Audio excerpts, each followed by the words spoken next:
안녕하세요. 이번 영상에서는요, 아마 말과 행동이 다른 사람들을 우리가 만나볼 거예요. 그렇다면 이런 사람의 진심이 무엇인지 진짜 궁금하실 건데요. 예를 들어서 이런 거예요. 말로는 사랑한다고 매일 속삭이면서 친구를 만나는 게 더 우선인 남자친구 혹은 여자친구가 있을 거예요. 근데 그 사람의 진심이 진짜 무엇인지 궁금하지 않으세요? 이번 영상에서는 그것에 대해서 알려드릴게요. 시그널이라고 하는 건 우리도 모르게 서로에게 신호를 보내거든요. 우리는 은연중에 그 시그널을 알아채고 있습니다. 다만 원하지 않는 신호이기 때문에 애써 무시하는 것일 뿐이에요. 이것을 우리가 뭐라고 얘기하느냐, 선택적주의라고 하는데, 환경에서 들어오는 다양한 정보 중에서 특정한 정보에 주의하는 것으로 현재 자신에게 필요한 정보만을 선택하는 것을 말합니다. 교수님께서 편한 방법으로 하시는 게 좋을 것 같습니다 라고 말을 하는 사람이 있었어요. 근데 턱을 이렇게 올리고 눈을 내리깔면서 이렇게 쳐다보면서 얘기를 하더라고요. 이런 행동은 흔히 상대방을 깔볼 때 하는 비언어 행동이거든요. 말과 행동이 일치하지 않을 때 무엇이 그 사람의 본심일까요?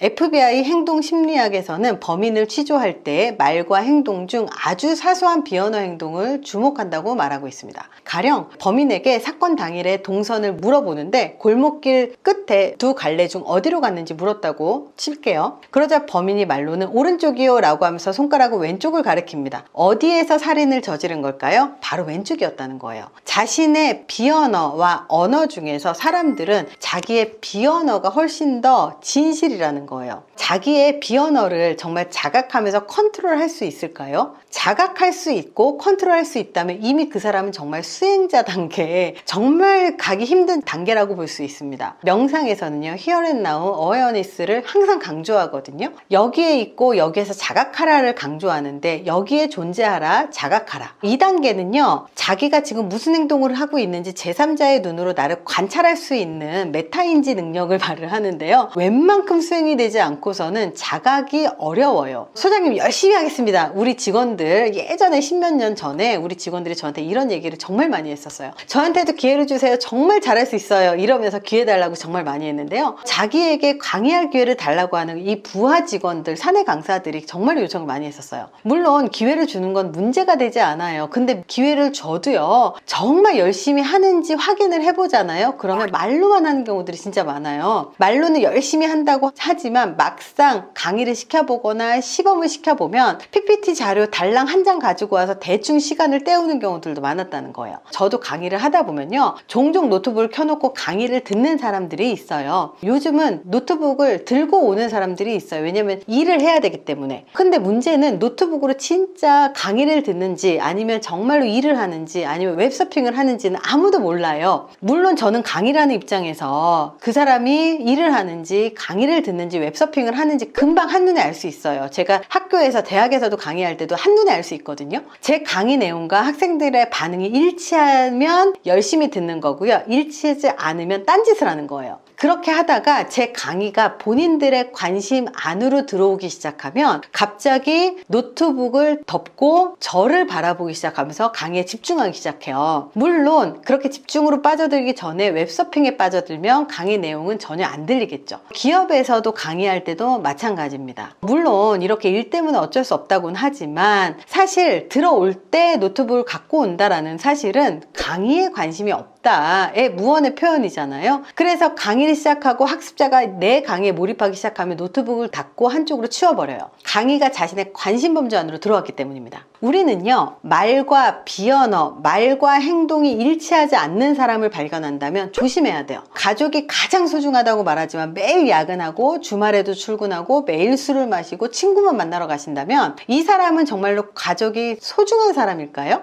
아니에요. 정말로 중요한 건 말과 비언어가 일치하지 않는 사람들은 믿으면 안 된다는 거예요. 그 사람의 말과 행동 중에서 행동이 진실이지 말은 진실이 아니에요. 저 같은 경우도 말과 행동이 일치하지 않잖아요. 그러면 간혹 소 뒷걸음질 쳐서 쥐잡듯이 사기꾼을 걸러낼 때가 있어요. 저한테는 정말로 친한 동생이라고 하면서 꼭 뒤에서 이상한 말을 한다거나, 나하고는 친하다고 하면서 뭔가 불일치하는 소개를 한다거나, 얘는 바보 같은 애야 라고 하면서 깎아내리는 소개를 한다거나 이런 사람들이 있어요. 이렇게 언어하고 비언어 무의식적으로 하는 행동과 말과 다른 사람들을 살펴보면요, 말은 진실이 아니다. 그 사람의 행동이 진실이다라는 점을 기억하십시오. 우리가 하는 행동이 내가 진짜로 하는 진실입니다. 그래서 말로는 사랑한다고 하면서 친구를 만나는 게 우선이다라고 한다면 그 사람은 나를 사랑하는 게 아니에요. 그냥 말로 잡아두기만 하는 거죠. 그래서 말로는 청산유수인 사람 그렇게 중요하지 않아요. 정말로 행동이 계속 진실하게 약속을 잘 지키는 이런 사람들을 만난다면 반드시 놓치지 마시고 주변에다 꼭 잡아놓으시고 인간관계 하시길 바랍니다. 이번 영상은 제 책 매일 10분 마음 수업에서 발췌한 내용입니다. 이번 영상이 도움이 되셨길 바랍니다. 감사합니다.